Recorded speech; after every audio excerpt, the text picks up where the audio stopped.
Dalam kejadian yang membuat resah hati semua pemangku kepentingan, Presiden Prancis, Emmanuel Macron, menunjuk Michel Barnier sebagai Perdana Menteri, PM, Prancis baru. Barnier, yang berumur 73 tahun, menjadi PM tertua dalam sejarah Prancis.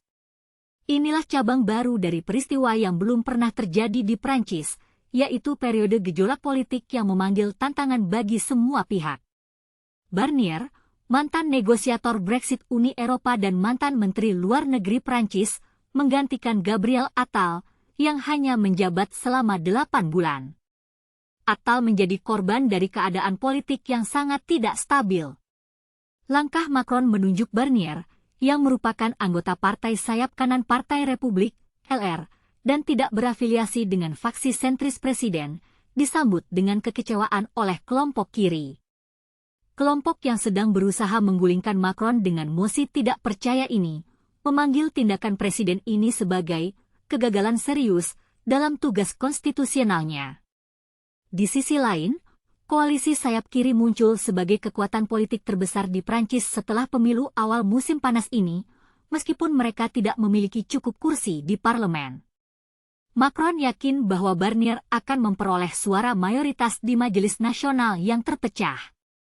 Macron, yang menyebut dirinya sebagai ahli jam, mengubah tradisi pemerintahan yang biasanya berasal dari partai presiden. Ia menyerukan pemilu dini pada bulan Juni dan kelompok sayap tengahnya berada di urutan kedua setelah New Popular Front yang beraliran kiri. Dalam situasi yang rumit ini, Macron telah mewawancarai beberapa kandidat potensial untuk jabatan Perdana Menteri. Namun, tugasnya menjadi rumit karena perlunya menemukan nama yang dapat bertahan dari suara kecaman di Majelis Nasional. Dengan menunjuk Barnier, Macron telah memastikan bahwa Perdana Menteri dan pemerintahan masa depan akan menawarkan stabilitas sebesar-besarnya dan persatuan seluas-luasnya. Barnier telah diberi tugas untuk membentuk pemerintahan pemersatu, untuk melayani negara dan rakyat Prancis. Seperti yang telah dijelaskan sebelumnya, situasi politik di Prancis sedang dalam keadaan yang sangat tidak stabil. Namun, Macron memutuskan untuk mempertahankan posisi dan mengambil tindakan yang dianggap sebagai kegagalan serius oleh kelompok kiri. Dengan menunjuk Michel Barnier sebagai Perdana Menteri, Macron berharap dapat memulihkan kestabilan dan persatuan di Prancis. Pertanyaan yang mungkin timbul dalam benak pembaca adalah mengapa Macron memutuskan untuk menunjuk Michel Barnier, seorang pria yang berumur 73 tahun, sebagai Perdana Menteri. Apakah pilihan ini akan membawa manfaat atau keburukan bagi negara Prancis dan rakyatnya? Bagaimana dampak dari tindakan ini terhadap posisi Macron sebagai presiden? Jawabannya, Macron memutuskan untuk menunjuk Michel Barnier karena ia memiliki pengalaman yang kaya dan terbukti dalam hal politik. Selain itu, Barnier juga memiliki reputasi yang baik dan dianggap sebagai orang yang bisa dipercaya. Dengan pilihan ini, Macron berharap dapat memulihkan kestabilan dan persatuan di Prancis. Namun, keputusan ini juga dapat menimbulkan kecewaan dan keberatan dari kelompok kiri.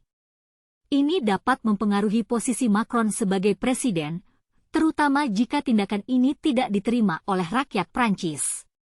Selain itu, pilihan Michel Barnier sebagai Perdana Menteri dapat memiliki dampak yang signifikan terhadap negara Prancis dan rakyatnya. Barnier dianggap sebagai orang yang kompeten dan bisa dipercaya. Oleh karena itu, dia diharapkan dapat memulihkan kestabilan dan persatuan di Prancis.